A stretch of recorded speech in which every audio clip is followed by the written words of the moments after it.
প্রায় 18,000 অভিবাসীকে ফেরত পাঠানোর উদ্যোগ নিয়েছে পর্তুগাল সরকার। ফলে চিন্তার ভাঁজ পড়েছে বাংলাদেশি সহ অসংখ্য অভিবাসীর কপালে। এর ফলে কার কার কপাল পুড়বে তা নিয়েই বড় চিন্তা। পর্তুগালের বর্তমান সরকার ক্ষমতায় আসার পর থেকেই একের পর এক অভিবাসী আইন পরিবর্তন করে চলছে। 18 মে অনুষ্ঠিতব্য জাতীয় নির্বাচনের আগে আবারও ঘোষণা দেওয়া হয়েছে তারা অবৈধভাবে বসবাসরত প্রায় 18,000 অভিবাসীকে নিজ দেশে ফেরত পাঠানোর পরিকল্পনা নিয়েছে।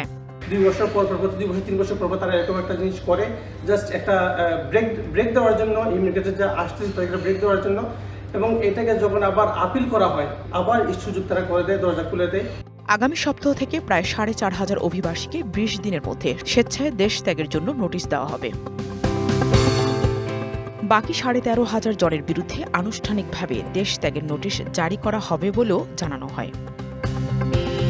কালার এক্সপার্ট, জর্জ স্যাপ এবং মাইল্ড অন হ্যান্ডস টেকনোলজি সমৃদ্ধ অরিক্স ক্রিস্টাল ওয়াশ আপনার সরকারের হঠাৎ এমন পরিকল্পনায় এখনকার নতুন অভিবাসীরা উদ্বিগ্ন।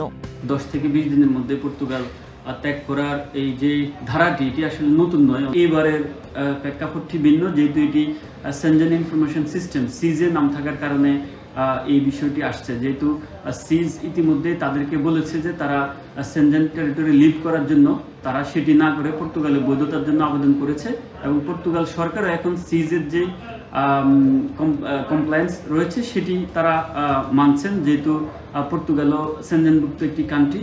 পর্তুগালে বসবাসরত অনেক প্রবাসী বাংলাদেশি বলছেন বিভিন্ন সময় ভুল আন্দোলন এবং পদক্ষেপের ফল এটা। বিগত দিনের কিছু ভুল পদক্ষেপের জন্য সমগ্র ইমিগ্রেন্টদের আজকে হুমকির সম্মুখীন করেছে, বিপদগ্রস্ত করেছে। কার্ড রিনিউ থেকে শুরু করে পাসপোর্ট জমা দেওয়া এবং নতুনগামী তাদের বৈধতা নিয়ে আজকে আমরা সকলেই হুমকির সম্মুখীন রয়েছি। এদিকে গণমাধ্যমে বারবার অবৈধ অভিবাসী ইস্যু চলে আসায় সরকার এই পদক্ষেপ নিয়েছে বলেও মনে করেন অনেকে।